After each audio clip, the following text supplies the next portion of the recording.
तो हम बात करने जा रहे हैं एक बहुत important chapter, class 10 chapter number 4 है कार्बन एंड इट्स कंपाउंड। और हम बात करेंगे आज इसके इंट्रोडक्शन की और कार्बन क्या है। तो शुरू करते हैं इस लेक्चर को। बहुत इंपॉर्टेंट लेक्चर है बच्चों, है ना। पहले हम पढ़ चुके हैं लेकिन इसको फिर से रिक्रिएट किया जा रहा है या रिवीजन किया जा रहा है। तो देखा जाए तो साइंस में ये चैप्टर अपनी जो स्थान ग्रहण करता है, ये बहुत इंपॉर्टेंट स्थान है इसका। जैसे पीरियोडिक टेबल में इसका जो प्लेस है ये बहुत इंपॉर्टेंट है। तो यहां पर पीरियोडिक टेबल में लगभग 119 एलिमेंट के बीच में, यानी किन किन के बीच में, hydrogen, helium, oxygen, neon, copper, lithium, nitrogen, carbon, बहुत सारे हैं, बहुत सारे। तो इन सब के बीच में जो हमारा कार्बन है ना, वो एक बहुत इंपॉर्टेंट दर्जा हासिल कर चुका है, जो कि है जिसका एटॉमिक नंबर जो है वो 6 है। एटॉमिक कॉन्फ़िगरेशन है 2,4। इसका मतलब इसके आउटर मोस्ट शेल में कितने इलेक्ट्रॉन होते हैं? 4। इसको फुलफिल होने के लिए कितने चाहिए रहते हैं? 4। और 4 फुलफिल मतलब इसको स्टेबल होने के लिए 4 इलेक्ट्रॉन की आवश्यकता है, या ये 4 इलेक्ट्रॉन देता है। लेकिन आपको बताया था मैंने पिछली क्लास में। लेकिन बात करते हैं कार्बन की। तो wondering why all the element disappear and carbon didn't? Why? क्योंकि कार्बन एक बहुत ही स्पेशल एलिमेंट है। आप देखोगे कि आपके आसपास कार्बन के बहुत सारे प्रोडक्ट होते हैं, जैसे कार्बन डाइऑक्साइड गैस फॉर्म में, है ना। तो यहां पर हम बात करते हैं organic compound. Let distinguish between them into things made up of metal, things made up of glass and clay and others. तो देखा जाए तो यहां पर बहुत सारे मेटल्स हैं, मेटलॉइड्स हैं, बहुत सारी चीजें हैं। हम देखा जाए तो यहां पर मेटल्स और क्ले, ग्लास से बने हुए हैं और बहुत सारी चीजें अदर से बनी हुई हैं। Can you guess the common element between them? तो यहां पर आता है हमारे पास कार्बन। कार्बन फाइबर भी होता है ना, तो यहां पर आता है कार्बन। बहुत बढ़िया। The earth crust 0.02% carbon in the form of mineral, carbonate, hydrogen, carbonates, coal and petroleum जैसे फॉसिल्स। तो हमारे यहां अर्थ के अंदर बहुत ज्यादा मात्रा में कार्बन है। जैसे अगर देखा जाए तो कार्बन डाइऑक्साइड के फॉर्म में कितना है? 0.03% ऑफ कार्बन डाइऑक्साइड। बात करें कार्बन की, तो कार्बन एक नॉन मेटल है, जो कि हम लोग already metal and non metal में डिस्कस कर चुके हैं कि एक नॉन मेटल मतलब bad conductor of electricity, bad conductor of heat, non sonorous, non ductile, non malleable, ये सब बात कर चुके हैं नॉन मेटल्स में। ठीक है। जो मेजर कंस्टिट्यूएंट है वो कोल है, जो कि होता है कार्बन। सिंबल होता है C। इसका इलेक्ट्रॉनिक कॉन्फ़िगरेशन कितना है?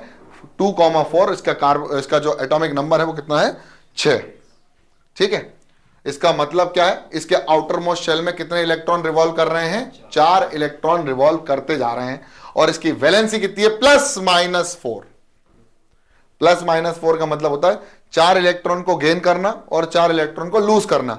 लेकिन उसमें बहुत स्पेशल प्रॉपर्टी है कि ये कोवेलेंट बॉन्ड बना लेता है। क्या होता है कोवेलेंट बॉन्ड, वो भी बताऊंगा मैं। अब मान लीजिए कि कार्बन की बात करें तो कार्बन के आउटर मोस्ट शेल में कितने इलेक्ट्रॉन है? 4। और इसको क्या होना है? स्टेबल। तो स्टेबल होने के लिए इसकी आउटर मोस्ट शेल यानी वैलेंस शेल फुलफिल होना चाहिए। फुलफिल मतलब चारों इलेक्ट्रॉन जो है, या 8 इलेक्ट्रॉन भरे होना चाहिए या 2 इलेक्ट्रॉन भरे होना चाहिए। अब आप बोलोगे सर 2 इलेक्ट्रॉन भरे और 8 इलेक्ट्रॉन भरे, ये क्या मतलब है? मान लीजिए इसके पास 1, 2, 3, 4 है और आउटर मोस्ट शेल मतलब सेकेंड जो शेल है Kl शेल को 4 और इलेक्ट्रॉन की जरूरत है, जिससे ये क्या हो जाएगी? स्टेबल यानी फुल्ली फिल हो जाएगी। तो पहली कंडीशन मानते हैं कि अगर ये 4 इलेक्ट्रॉन गेन कर लेता है या 4 इलेक्ट्रॉन लूज कर लेता है, तो पहली कंडीशन है 4 इलेक्ट्रॉन गेन करने की। लेकिन इसके लिए यह बहुत डिफिकल्ट हो जाएगा। क्या डिफिकल्ट हो जाएगा? It will be very difficult for the nucleus with 6 proton to hold on to 10 electron, that is 4 extra electron. इसका मतलब आपको पता है कि जो एटम्स होते हैं, किसी का भी एटम जो होता है वो कैसा होता है? Electrically neutral. कैसा होता है? इलेक्ट्रिकली न्यूट्रल होता है। अब पहले इसके पास 6 इलेक्ट्रॉन थे, तो 6 ही क्या होंगे? प्रोटॉन। अगर 6 प्रोटॉन है न्यूक्लियस के अंदर और 6 ही इलेक्ट्रॉन इसके चारों आउटर मोस्ट शेल में घूम रहे हैं, मतलब 6 इलेक्ट्रॉन इसके घूम रहे हैं इसके चारों ओर, तो इसको स्टेबल होने के लिए 4 और इलेक्ट्रॉन की आवश्यकता हुई। 4 और इलेक्ट्रॉन आ गए तो कितने हो गए? 10। अंदर न्यूक्लियस के अंदर कितने प्रोटॉन? 6। तो 6 प्रोटॉन के पास क्षमताएं कम हो जाएंगी 10 इलेक्ट्रॉन को होल्ड करके रखने की। It will be very difficult for the nucleus, यानी वो 6 प्रोटॉन अंदर जो होल्ड कर पाएगा वो बहुत मुश्किल हो जाएगा, और 4 इलेक्ट्रॉन बाहर है, तो इससे इसकी जो स्टेबिलिटी है वो फर्क करेगी। या फिर क्या कर दे, ये 4 इलेक्ट्रॉन दे दे, तो ये 4 इलेक्ट्रॉन अगर लूज कर जाता है तो कितने इलेक्ट्रॉन बचेंगे इसके पास, 2। स्टेबल तो तब भी हो जाएगा, लेकिन भाई साहब 2 इलेक्ट्रॉन और 6 प्रोटॉन, बहुत नाइंसाफी है।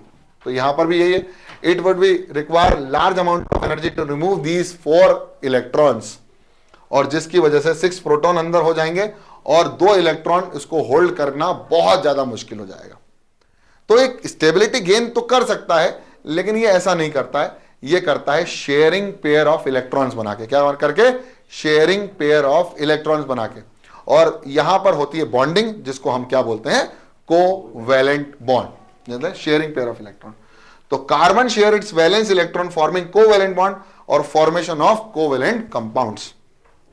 तो बात करते हैं, carbon share its valence electron forming covalent bond, chemical bond formed by the sharing of electron between 2 atoms is called covalent bond. मतलब अब इलेक्ट्रॉन ना देगा ना लेगा, ये शेयर कर लेता है। ठीक है, बहुत बढ़िया सर। जैसे मान लीजिए कोवैलेंट बॉन्ड है, यहां पर एक बाहर खाली है और एक और बाहर खाली है, ये दोनों मिलकर एक बॉन्ड बना लेंगे और इनका क्या हो जाएगा भाई साहब, एक कोवैलेंट बॉन्ड बन जाएगा। तो is carbon is the only element in this world which shares electron and form covalent bond? No sir, बिल्कुल नहीं, ना, नकारात्मक आंसर। इसका मतलब और भी बहुत सारे एलिमेंट हैं जो कि क्या बनाते हैं, कोवैलेंट बॉन्ड्स बनाते हैं बच्चों। जैसे अगर हम बात करें फॉर्मेशन ऑफ कोवैलेंट कंपाउंड्स में, सबसे पहला होता है हाइड्रोजन मॉलिक्यूल H2। H खाली अकेला एक रहेगा। अब सोचो, अगर एक इलेक्ट्रॉन आ गया तो उसके एक न्यूक्लियस के अंदर जो एक प्रोटॉन है वो 2 इलेक्ट्रॉन को बहुत मुश्किल से क्या कर पाएगा, एडजस्ट कर पाएगा। तो ये क्या करता है, शेयर कर लेता है इलेक्ट्रॉन, यहां से भी कोवैलेंट बॉन्ड बनता है अपने आप में। ये हो गया एक, और ये एक और हाइड्रोजन हो गया, ये 2 होगा, इसका एटॉमिक नंबर 1, इसका एटॉमिक नंबर 1, इसके आउटर मोस्ट शेल में एक इलेक्ट्रॉन, इसके भी आउटर मोस्ट में एक इलेक्ट्रॉन। तो क्या बन गया, इन लोगों ने कर लिया शेयर, और यहां बन गया एक सिंगल बॉन्ड। और इसी की वजह से हाइड्रोजन जो होता है वो H2 फॉर्म में होता है। Chemical bond formed by sharing of 1 pair of electron is known as single covalent bond. ऐसे बहुत सारे और भी एलिमेंट्स हैं जो सिंगल बॉन्ड बनाते हैं, इसको रिप्रेजेंट करते हैं हम H सिंगल बॉन्ड, H यानी H2 यानी हाइड्रोजन, जैसे नाइट्रोजन। ठीक है, नाइट्रोजन भी ऐसे होता है लेकिन वो सिंगल बॉन्ड में नहीं आता। चलो देखते हैं formation of chlorine molecule. Chlorine की वैलेंसी 1 होती है, तो क्लोरीन भी अपने ही साथ एक और क्लोरीन के आइटम के साथ क्या बना लेता है, Cl2 बना लेता है ना, Cl2 बनता है क्लोरीन। चलो देखो, तो इसकी भी एक वैलेंसी है और इसकी भी एक वैलेंसी है, तो यहां पर भी ये क्या कर देगा, शेयर कर देगा electron. Since total electron 1 pair shared, so we say that there is a single bond created by chlorine as well. Chemical bond formed by sharing 1 pair of electron is called single bond, यानी single covalent bond. ठीक है, Cl single bond. Formation of oxygen molecule and formation of nitrogen molecule. Nitrogen का molecule कैसे बनता है, तो oxygen कैसे बनेगा, देखो O2, ध्यान से देखना। अब यहां पर 2 वैलेंसी है इसकी, और यहां पर भी कितनी हो जाएगी, इसके दूसरे वाले ऑक्साइड मॉलिक्यूल की बात करें तो उसकी भी 2 वैलेंसी होगी, तो 2 शेयर हो जाएंगे। तो यहां पर होगा ये 2 और ये 2 शेयर हो गया, तो डबल बॉन्ड बनता है। जब किसी एटम के मिलने से, या मैं कहूं 2 एटम के मिलने से एक मॉलिक्यूल बना, तो इसको हम बोलते हैं डबल बॉन्ड की वजह से।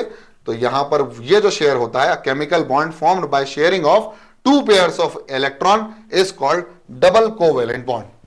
और यहां पर इसकी एटॉमिसिटी, एटॉमिसिटी का मतलब क्या होता है पता है ना, कि एक मॉलिक्यूल के अंदर कितने एटम। तो ऑक्सीजन का एटॉमिसिटी कितना है, 2।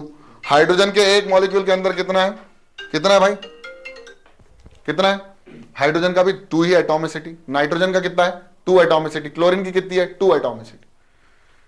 ठीक है, ओजोन की कितनी है, 3, O3 होता है उसमें, है ना, बहुत बढ़िया।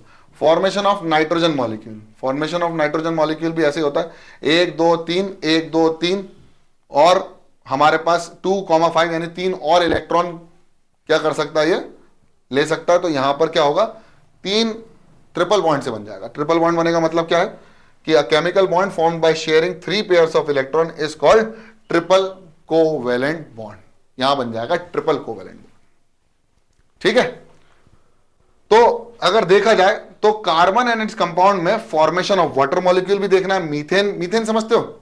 मीथेन क्या होता है? एक सिंगल कार्बन के पास 4 और हाइड्रोजन आ जाते हैं तो मीथेन का एक मॉलिक्यूल बन जाता है जिसका फॉर्मूला होता है CH4। ठीक है, ऐसे कार्बन डाइऑक्साइड का। तो फॉर्मेशन ऑफ वाटर मॉलिक्यूल, तो atomic number of hydrogen is 1, 10 valency of hydrogen is 1, atomic number of hydrogen oxygen is 8 यानी 2,6 यानी वैलेंसी कितनी हो जाएगी? 2 हो जाएगी। और ऐसे ही हम शेयर कर पाएंगे इलेक्ट्रॉन। अब मतलब एक ऑक्सीजन के साथ कितने इलेक्ट्रॉन, सॉरी एक ऑक्सीजन के साथ कितने हैं? 2 हाइड्रोजन एटम। तो देखो ये ऑक्सीजन है, यहां एक इसके और एक इसके, तो दोनों के साथ मिल जाएगा तो क्या बन जाएगा? यहां देखो ये बन गया कोवेलेंट बॉन्ड, यहां पर एक बॉन्ड, यहां पर एक बॉन्ड, तो ये ऑक्सीजन के 2 इलेक्ट्रॉन हाइड्रोजन के एक इलेक्ट्रॉन से जुड़ गए, जिससे बनता है H2O। मीथेन का भी ऐसे ही है। कार्बन की वैलेंसी कितनी है? 4। आउटर मोस्ट शेल में कितने इलेक्ट्रॉन है? 4 है, तो एक एक हाइड्रोजन उसमें आ जाएगा। और कार्बन की वैलेंसी 4 होने की वजह से देखो ये कार्बन 1 2 3 4, इसका एक, इसका एक, इसका एक, और जब ये जुड़ेंगे तो क्या बनेगा? 4 बॉन्ड बनेंगे सिंगल। इस हाइड्रोजन के साथ एक सिंगल बॉन्ड, इस हाइड्रोजन के साथ एक सिंगल बॉन्ड, इस हाइड्रोजन के साथ एक सिंगल बॉन्ड, इस हाइड्रोजन के साथ एक सिंगल बॉन्ड, और बन जाएगा मीथेन। ये इन्हीं को बोलते हैं हम कंपाउंड, जो कि हमारे पास कार्बन एंड कंपाउंड की जो हम बात कर रहे हैं, वो कार्बन कैसे कंपाउंड बना लेता है उसकी हम बात कर रहे हैं। ऑर्गेनिक कंपाउंड बोलते हैं इसको। फॉर्मेशन ऑफ कार्बन डाइऑक्साइड, तो कार्बन की 4 है और ऑक्सीजन की 2 है। तो यहां पर देखो, यहां पर कार्बन की 4 है, ऑक्सीजन की 2 है, तो इसने 2 इलेक्ट्रॉन के साथ इधर, इधर 2 इलेक्ट्रॉन के साथ डबल बॉन्ड बनाया, C double bond O, C double bond O इधर बन गया, और ये बन गया CO2। Properties of organic compound and allotropes of carbon. Allotropes of carbon कौन कौन से होते हैं पता है सबको? अरे यार, एक एलोट्रोप तो होता है अपना डायमंड, एक होता है ग्रेफाइट, और एक और होता है बल्क मिस्टर फर्नेस। हाँ हाँ सर याद आ गया, याद आ गया। चलो बात करते हैं प्रॉपर्टीज ऑफ कोवेलेंट कंपाउंड। तो कोवेलेंट कंपाउंड एक्चुअली जो बनते हैं उसके जो बॉन्ड होते हैं वो बहुत वीक बॉन्ड बनाता है ना, बताया था ना पिछली क्लासेस में। They are usually liquid and gases due to weak force of attraction between them और their molecules, only they are in, only some are solid.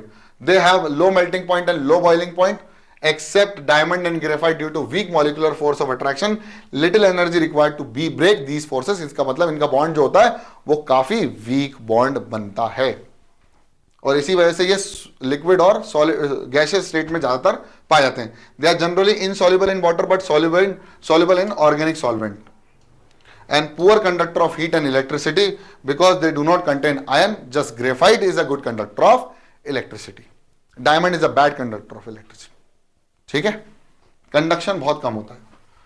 तो हमारे पास कार्बन जो है ना बहुत सारे फॉर्म में होता है। एक तो प्योर फॉर्म में कोल के अंदर आ जाता है, और एक कंपाउंड फॉर्म में होता है ना, बहुत सारे फॉर्म में होते हैं। तो एक होता है फ्री स्टेट में और एक होता है कंबाइंड स्टेट में। फ्री स्टेट में हमारे पास डायमंड है, ग्रेफाइट है और बल्क मिस्टर फुलरेन, और कार्बन डाइऑक्साइड कंबाइंड स्टेट में ऑक्सीजन के साथ कार्बोनेट लाइमस्टोन के साथ, और fossil fuel coal petroleum and nitrogen. अच्छा, कोल इज कंबाइंड स्टेट, और यहां फ्री स्टेट में हमारे पास डायमंड, ग्रेफाइट और बल्क मिस्टर फुलरेन है। ठीक है, बहुत बढ़िया। एलोट्रोप्स ऑफ कार्बन हमारे पास कितने हैं? 3, जिसमें हमारे पास different types of allotropes. Allotropes का मतलब होता है कि केमिकल प्रॉपर्टी अगर किसी चीज की सेम हो लेकिन फिजिकल प्रॉपर्टीज डिफरेंट हो। जैसे कार्बन की केमिकल प्रॉपर्टीज, उसके साथ और भी ऐसे एलिमेंट्स होना चाहिए जिनकी केमिकल प्रॉपर्टीज कार्बन जैसी हो, तो वो क्या बनते हैं? Allotropes of carbon. जैसे chemical properties of diamond, chemical properties of graphite, chemical properties of buckminsterfullerene, इन सबकी सेम है। तो the variety of physical forms, various physical forms in which element can exist are called allotropes of element. यानी element की अलग अलग physical state में, जैसे आप देखो इसकी फिजिकल स्टेट अलग है, इसकी फिजिकल स्टेट अलग है ग्रेफाइट की, ये और ये है बल्क मिस्टर फुलरेन जो फुटबॉल की तरह दिखता है। तो these are the difference between diamond and graphite. अब डायमंड और ग्रेफाइट में डिफरेंस क्या है? Colourless transparent substance having extraordinary brilliance, बहुत ज्यादा, सबसे ज्यादा सॉलिड इसका हार्ड होता है, बहुत सबसे ज्यादा, और ग्रेफाइट उतना ही सॉफ्ट होता है। each carbon linked to 4 other neighboring carbon atom and each carbon linked to 3 other neighboring carbon atom। तो ये इसलिए वीक हो जाता है, ये फुल्ली पैक्ड होता है, ये क्लोजली पैक्ड होता है, ये थोड़ा सा कम पैकिंग होती है इसकी। It has rigid 3 dimensional structure और इसके बाद शीट लाइक स्ट्रक्चर होता है फॉर्मिंग हेक्सागोनल अरे, ये hexagonal array. Does not conduct electricity because no free electron present inside it, और इसके पास फ्री इलेक्ट्रॉन होने की वजह से it is a good conductor of electricity. And extremely hard and heavy, soft and light and compare to diamond. तो आप देखो पेंसिल के अंदर जो ग्रेफाइट होती है वो तुरंत हाथ से टूट सकती है, लेकिन डायमंड को तो बड़े बड़े पत्थरों को काटने के लिए डायमंड का इस्तेमाल किया जाता है बहुत अच्छे से। ठीक है, अब इसके यूजेस क्या है, तो इसके ज्वेलरी में इस्तेमाल किए जाते हैं। देखो diamond is used as a precious stone in jewelleries, और मैंने बताया था ग्लास कटिंग के लिए डायमंड लगा रहता है आगे बहुत ज्यादा। Graphite is used as making electrodes, lubricant and lead pencils. ठीक है, तो ये electric conductors which are connected to positive और negative terminal of the battery, और these are the some uses of graphite and diamond. ठीक है, अब फ्यूलरिन की बात करें तो इसको एक साइंटिस्ट जिनका नाम ही फ्यूलरिन था, तो एलोट्रॉप्स ऑफ कार्बन है, सी इसका 60, मतलब ये एलोट्रॉप्स, एलोट्रॉप समझते हो ना, समझते हो ना, जिसके पास फिजिकल प्रॉपर्टी डिफरेंट हो लेकिन केमिकल प्रॉपर्टीज सेम हो। Arrange in the shape of football like structure, it looked like geodesic dome designed by US architect Buckminster Fuller. इतना समझ में आ गया? अब इतना आप एक काम करो, जितना समझ में आया ना उतना एक बार कॉपी में लिख के देखो कि हमने क्या क्या समझा है अभी, और बिना देखे देखना, बिना देखे जल्दी से फटाफट। इसके बाद हम बात करेंगे वर्सेटाइल नेचर यानी कैटिनेशन की प्रॉपर्टी, चेन बनाना बड़ी बड़ी, क्लोज चेन, ब्रांच चेन, ये सब बात करेंगे हम। फिर टेट्रावेलेंसी क्या होती है और type of organic compound that it can form, यानी कीटोन, एल्डिहाइड, एस्टर और कार्बोक्सिलिक एसिड, अल्कोहल, इन सब की बात करेंगे। चलो जल्दी फटाफट।